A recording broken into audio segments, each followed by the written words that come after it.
I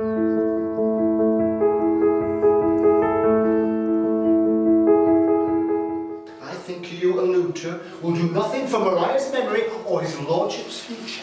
Right you are. And you would do well to help me with this endeavour. There are others on the staff who will feel their tongues freed by the death of Lady Mariah. Do you think that she died in it, Mrs. Taylor? Oh. I would have thought so, good child. I would have thought so. Oh, don't say that, Mrs. Taylor, that's what I'm afraid of. Today is the final day actually of a 6-month run of Croome Encounters. Croome Encounters is the new live interpretation visitor experience here at Croome.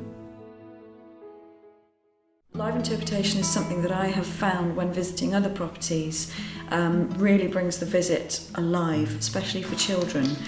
So it's something that I could really see working here with the costumes, the historical content. Rachel did an enormous amount of research to make sure that the scripts were historically accurate, which was fantastic. When Croome Encounters started, right at the very beginning, we were a bit worried about what the impact might be, not just upon visitors, but particularly upon the volunteers, many of whom weren't expecting this sort of activity to take place when they were here in the court. But during the course of the year, the performances have taken place, confidence has grown amongst the volunteers and also, of course, amongst the actors, and it's just become a great experience.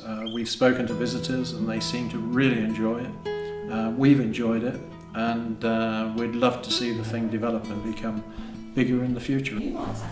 Very quickly we realised the importance of working with our volunteers, so the decision was made really early on that all the rehearsals would be done on the ground in front of visitors, working with our volunteers. So Rachel worked especially hard, I know, to inform volunteers at every briefing what was going on, what was going to be going on that day, explaining what we do when the performance starts.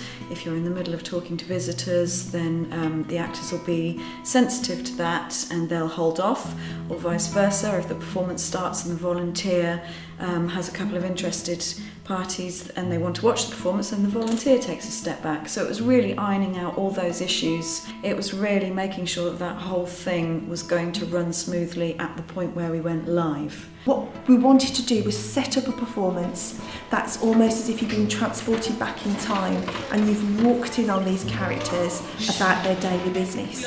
So in both of the pieces that we've done, the characters are living a story and they move around the house and the audience move with them through the house and see each scene unfold as they follow them. Is there many more carrots left to peel, Mrs. Phillips? Well, you may notice these sacks here. The first is about Minnie Trenfield, who was a scullery maid here in 1891, and it tells the story of Minnie's life here, how difficult it was and how she needed to work with people and manipulate them to make her life possible here, to make it easier.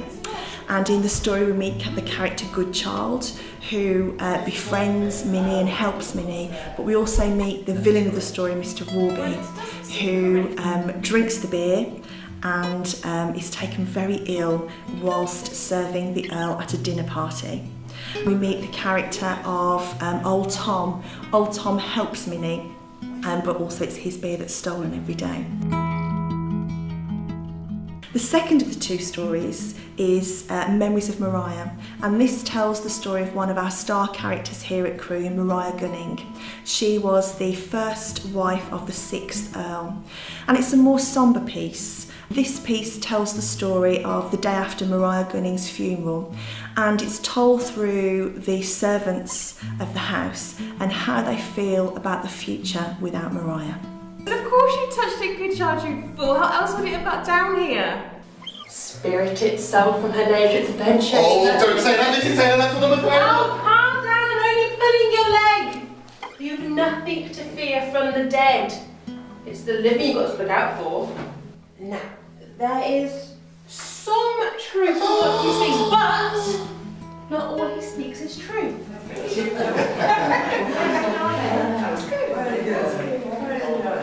As an actor, you've got to live up to the standard that you're put in, and being in such a magnificent house, you've got to deliver a magnificent performance, and I believe, or I hope, that we've reached that standard.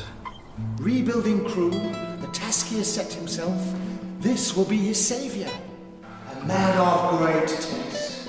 And not without the money to support his passions for collecting the first and the best of everything. You're a little bit closer to reality than you normally would be. Normally you'd be in a theatre or somewhere, and here you're kind of following the real footsteps of real people in the real space that the story's happened.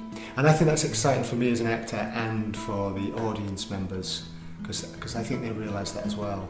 I wish you to go clean them and put them away. Very well, sir. And the rest of you, you may follow him and ensure that he does his job correctly. Thank you very much. As writer and director of Croome Encounters, it was really important to find a way to furnish the house with stories. The court is an empty property, so we wanted to find a way to bring the court to life through performance and through storytelling.